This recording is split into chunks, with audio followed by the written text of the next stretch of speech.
মাদারীপুরের শিবচর উপজেলা স্বাস্থ্য কমপ্লেক্সে চতুর্থ শ্রেণীর কর্মচারী ও নিরাপত্তা প্রহরীর তীব্র সংকট দেখা দিয়েছে।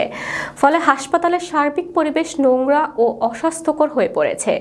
রোগীরা যেমন ভোগান্তিতে পড়েছেন, তেমনি আতঙ্কে রয়েছেন নার্স ও কর্মরত অন্যান্য স্টাফরাও।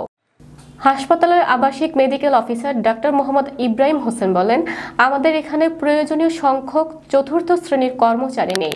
অল্প কয়েকজন অস্থায়ী পরিচ্ছন্নতা কর্মী দিয়ে কাজ চালাতে হচ্ছে, যা মোটেই যথেষ্ট নয়। দীর্ঘদিন ধরে কোনো নিরাপত্তা প্রহরী নেই, ফলে চুরি ও অনুপ্রবেশের ঘটনা ঘটছে। এমনকি কিছু জায়গা মাদক সেবীদের আড্ডাস্থলে পরিণত হয়েছে। হাসপাতালের এক নার্স জানান, রাতের বেলায় কোনো প্রহরী না থাকায় আতঙ্কে থাকতে হয়। বাইরের লোকজন ঢুকে পড়ে, কেউ বাধা দেয় না। হাসপাতাল ঘুরে দেখা যায় করিডোর, ওয়ার্ড ও টয়লেট এলাকাগুলোতে জমে আছে ময়লা আবর্জনা। দুর্গন্ধে অনেকেই কষ্ট পাচ্ছেন। টয়লেটগুলো ব্যবহারের অনুপযোগী হয়ে পড়েছে। হাসপাতালের বাইরে ও আশেপাশে যেখানে সেখানে ফেলা হচ্ছে ময়লা।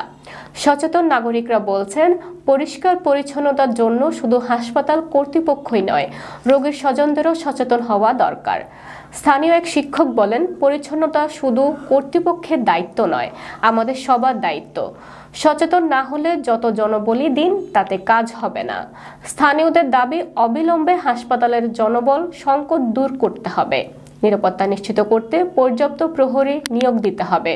রোগীর স্বজনদের সচেতন করতে নিয়মিত প্রচার ও সতর্কতামূলক নোটিশ দেওয়া জরুরি। শিবচরের জনগণের প্রত্যাশা, স্বাস্থ্য খাতে এসব সমস্যা দ্রুত সমাধান হবে, যাতে শিবচরবাসী স্বাস্থ্যসেবা নিতে এসে দুর্ভোগে না পড়েন।